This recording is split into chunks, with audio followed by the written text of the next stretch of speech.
Bold Predictions, Chapter 13. What do you believe out there? What's your boldest prediction for this upcoming college football season? Well, we've got some boldness tonight here in the comments. Let's start in the ACC.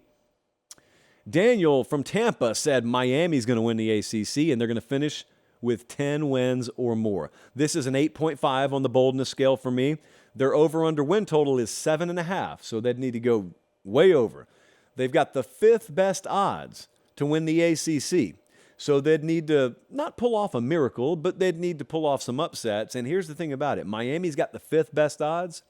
Producer Jesse, a.k.a. Stats and Info, dutifully tells me Miami also plays the 4 teams in front of them in the odds. So there are no scheduling breaks for the Canes this year. And they also have 3 games against the college football playoff top 12, because those odds are out too. We were down there last month. Spoke with Lance Guidry a little bit. That's the new defensive coordinator. And I was in the snack room when we were talking to him, so I only halfway paid attention to what he said.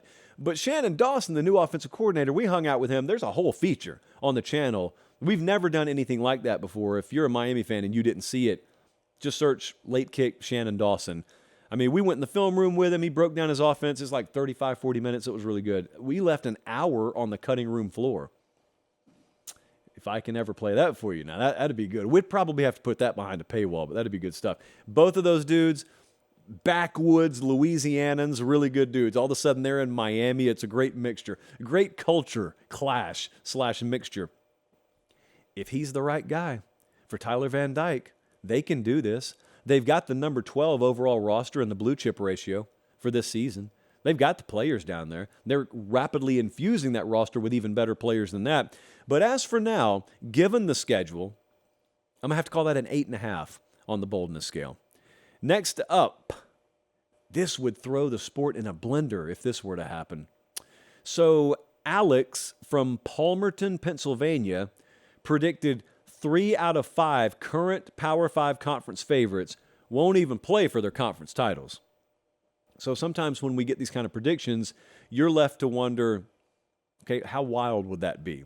Not too wild. It happened last year. So last year, we came in the season, and Ohio State was favored to win the Big Ten. They didn't even play for the conference title. Same with Texas. There's that Texas name again. And same with Alabama. So sure enough, 3 out of the 5 last year missed out. So this year, who do we have? We got Clemson favored barely to win the ACC.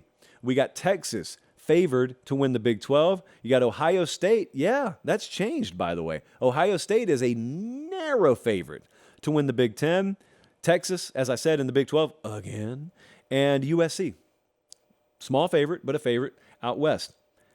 I don't think this is all that bold. I called it a 6.75 because we could have chaos. Here's how easy it would be.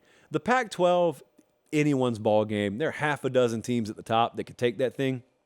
And so USC not playing for the conference title, I haven't even picked anyone yet. But, if I picked today, I'd probably have them playing for the conference title game. But if you told me they weren't there, I'd go, oh, that would be about how surprised I was.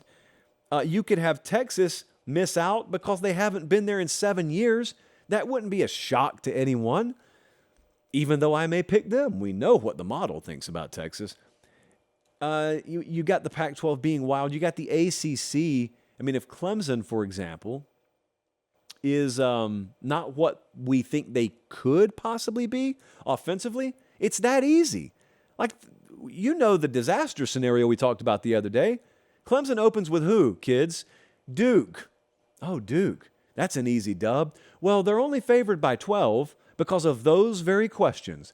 New offensive coordinator, not a new quarterback necessarily. We've seen Klubnik play. We just don't know what level he's going to be at this year necessarily. So there's a lot that could go wrong with these favorites. That's why they're narrow favorites. Don't even get me started about what happens if Georgia goes and loses to Tennessee. You don't think Tennessee can pull those upsets? I invite you to rewatch the Alabama game last year. But I'm calling it a 6.75. I don't think that's that bold. The next one's a little bit bolder. Not Colorado. We're going to go to the Palmetto State. Xavier, depending on pronunciation, said South Carolina will win 9 games this year. They will beat Clemson again for the second year in a row. How bold would that be? Well, let's start with the upset. Wouldn't be a huge upset. Carolina plays them at home, and they're favored by 6.5. The Clemson Tigers are favored by 6.5. So South Carolina, about a touchdown underdog as it stands now against their in-state rival. We've seen that happen. We see that happen every Saturday. South Carolina winning 9 games. Obviously, that upset would go a long way in helping that happen. But their win total is 6 right now. So again, we'd have to fly way over. And Shane Beamer has done that 2 years in a row so far. He's gone over the total. Beamer's gone 7-6. He's gone 8-5. They have got 4 games, do the Gamecocks, against the college football playoff preseason top 12 in terms of odds. So they got to pull some upsets. There's never an easy South Carolina schedule. Even their out-of-conference has them playing teams like Jacksonville State.